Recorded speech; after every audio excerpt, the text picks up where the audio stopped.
I will avenge Scar. Take his place in the Pride Land. Simba is the enemy. I must kill him. You're safe in the Pride Lands. Why'd you bring me here? Who do you think you are?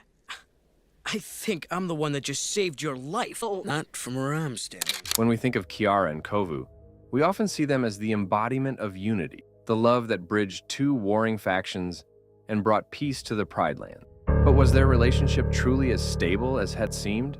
Beneath the surface of their love story, could there have been an undercurrent of jealousy, power struggles, and unspoken resentment? What if their differences didn't just disappear after Scar's legacy was cast aside?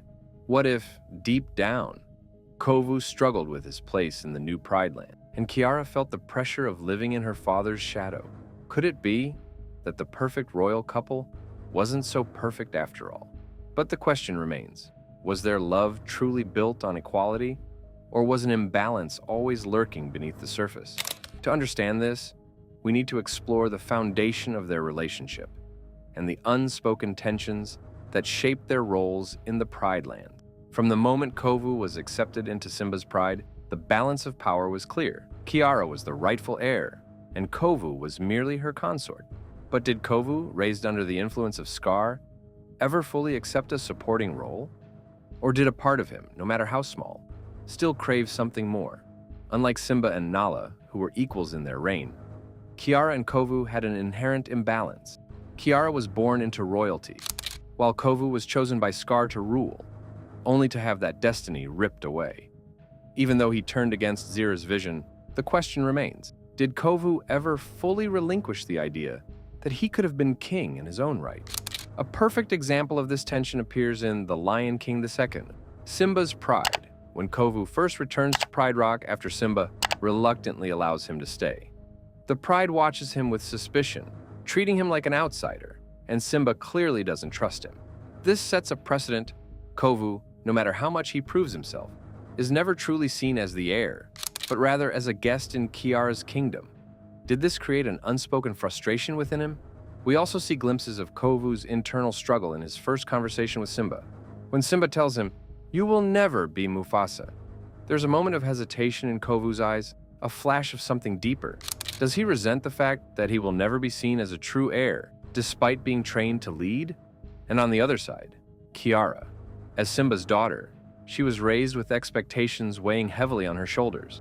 While she fought for unity and saw Kovu as her equal, did she ever subconsciously fear that he might overshadow her? That the lion raised to lead might not always be content standing in her shadow? This fear subtly appears during her final confrontation with her father, where she says, "This is my home. You have to let me help."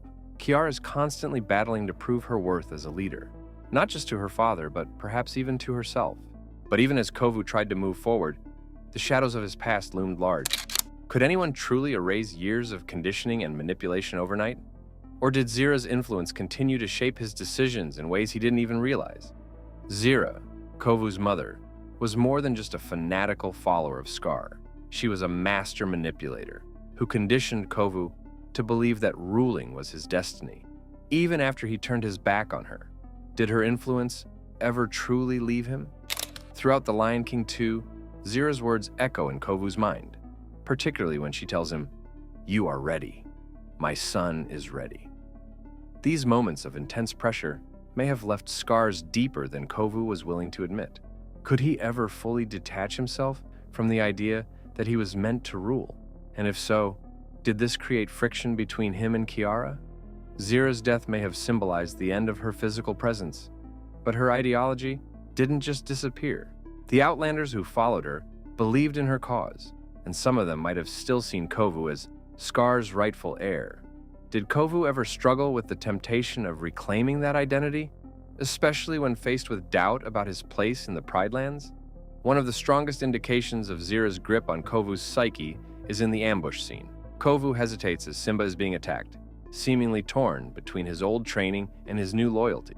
Even after choosing to stand by Kiara, was there ever a part of him that wondered if he had betrayed the destiny his mother had planned for him? But as much as Kovu tried to leave his past behind, could he ever truly escape it? Even with Zira gone and his allegiance to the Pride Lands solidified, Was there still a part of him that felt lost, searching for a purpose beyond being Kiara's mate? His struggle with identity wasn't just about his place in the pride, it was about discovering who he truly was without the weight of Scar's legacy or Simba's expectations pressing down on him. For Kovu, life was always about being something he wasn't. As a cub, he was conditioned to be Scar's successor. Then, he was forced to shed that identity to integrate into Simba's pride. But once Scar's shadow was gone, what was left for him? Was he truly satisfied with being Kiara's mate? Or did he ever feel like an outsider, a lion without a true purpose? In The Lion King 2, this conflict is most evident in the Love Will Find a Way sequence. Kovu and Kiara are reunited after their separation, but the way Kovu looks at Pride Rock as they return is telling. He has no real connection to it. It isn't his home, the way it is Kiara's. He follows her, but does he ever feel like an equal ruler, or just a lion lucky enough to be in her presence? We also see Kovu's internal struggle earlier, during Zira's ambush scene. As he watches Simba fight for his life, there's a clear hesitation in Kovu's face. This was the moment he was raised for, yet he does nothing. The conflict in his heart is undeniable. But did it ever truly go away? Or did those whispers of his past linger long after Zira's defeat? But could Simba's inability to let go of the past have unknowingly fueled the very power struggle he feared? His deep-seated trauma and distrust toward Scar's lineage placed an undeniable strain on Kovu, but also on Kiara. Was his reluctance to accept Kovu as part of the pride merely a protective instinct? Or did it plant the seeds of resentment that threatened to drive a wedge between the future rulers? Simba's mistrust of Kovu was one of the biggest obstacles in their relationship. Even after Kovu risked his life for Kiara, Simba remained skeptical. But did this mistrust have unintended consequences? From the moment Kovu steps into the Pride Lands, Simba treats him with hesitation and suspicion. In The Lion King 2, after the ambush set up by Zira, Simba immediately assumes Kovu was involved and exiles him without giving him a chance to explain. This act alone is enough to shake the foundation of Kiara and Kovu's relationship. Kiara, who trusts Kovu completely, is devastated by her father's harsh judgment. Could this have caused hidden resentment towards Simba? Not just from Kovu, but from Kiara as well? Additionally, Simba's harsh treatment of Kovu may have left lingering doubts in Kovu's mind. If the king himself refused to trust him, how could he ever feel like an equal ruler? Was he doomed to always live in the shadow of suspicion? Simba's actions also placed Kiara in a difficult position. She was forced to choose between loyalty to her father and her love for Kovu. This choice ultimately led her to run away and seek out Kovu, proving her defiance. But deep down, did she ever feel guilty for betraying Simba? And did Kovu, despite everything, secretly crave his approval? But could the weight of her father's legacy have made Kiara question her own worth? While she grew up knowing she was destined to rule, did she ever wonder if she was truly the best choice for the throne?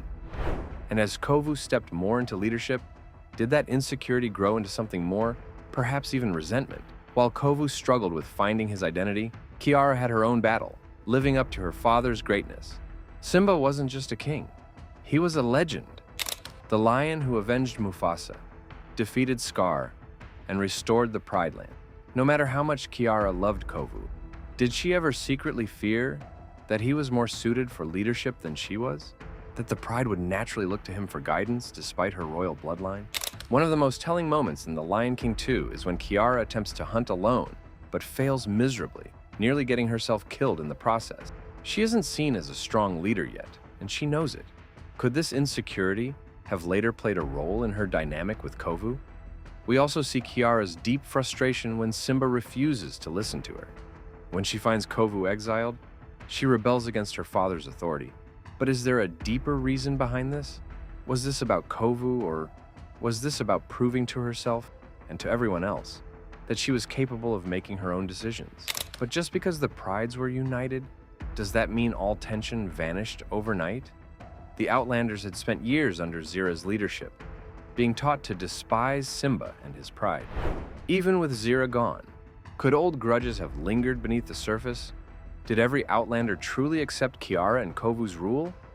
Or were there whispers of discontent among those who still believed in Scar's legacy? After Zira's death and the unification of the prides, what truly happened to the Outlanders? While The Lion King the tome ends with a hopeful message of unity, integration isn't always smooth. Many Outlanders spent their entire lives believing Simba was their enemy. Did all of them accept the new order, or were there still lingering tensions under the surface? Kovu, once their chosen leader, may have struggled to gain their full trust after betraying Zira's vision. Some Outlanders may have viewed him as a traitor, while others could have secretly hoped he would challenge Simba's rule. Were there moments where Kovu felt torn between his past and his new role beside Kiara? Meanwhile, Kiara had to prove herself as queen to lions, who once followed her family's greatest enemy. Did she ever feel threatened by their presence, wondering if Kovu still held any loyalty toward them? Could this have been another point of friction between the two rulers? Tension can only build for so long before it reaches a breaking point. As Kovu and Kiara navigated their reign, could the cracks in their relationship have grown too deep to ignore? What happens when trust wavers, ambitions collide, and the weight of their pasts becomes too heavy to bear? Even the strongest relationships can fracture under pressure, and for Kiara and Kovu, the weight of their pasts could have been a ticking time bomb. Perhaps it started with small things, Kovu taking charge during difficult moments, Kiara pushing back, Pride members whispering about who was the stronger ruler. But what if, one day, it escalated? What if Kovu's frustration at being seen as a secondary ruler boiled over into a real challenge for the throne? Or what if Kiara, fearing that she was being overshadowed, made a decision that excluded Kovu entirely, creating a rift between them? One can imagine a scenario where Kovu is confronted with his past, the lions who still see him as Scar's heir, tempting him with the idea that he could have had more. Would he be able to ignore them forever, or would those whispers of power plant a seed of doubt? Would they have survived such a power struggle? Or would their love story have crumbled under the weight of unspoken resentments? Every great reign is tested by struggle, and Kiara and Kovu were no exception. While their love helped unite the Pride Lands, the tensions of their past, the burdens of leadership, and the ghosts of Scar's legacy could never truly be erased. Did they manage to find a true balance in their rule? Or was their relationship a delicate truce that barely held their kingdom together? Kiara and Kovu's relationship was meant to symbolize unity, but even unity is not immune to doubt and power struggles. Was their love strong enough to withstand the pressures of ruling? Or did jealousy and hidden ambition threaten to tear them apart? What do you think? Was Kovu truly content in a supporting role? Or did a part of him always wonder what it would be like to rule? And did Kiara ever doubt her own strength as queen, fearing that Kovu would one day surpass her? Let me know in the comments below. And if you enjoyed this deep dive into The Lion King, don't forget to like and subscribe for more hidden stories and character breakdowns.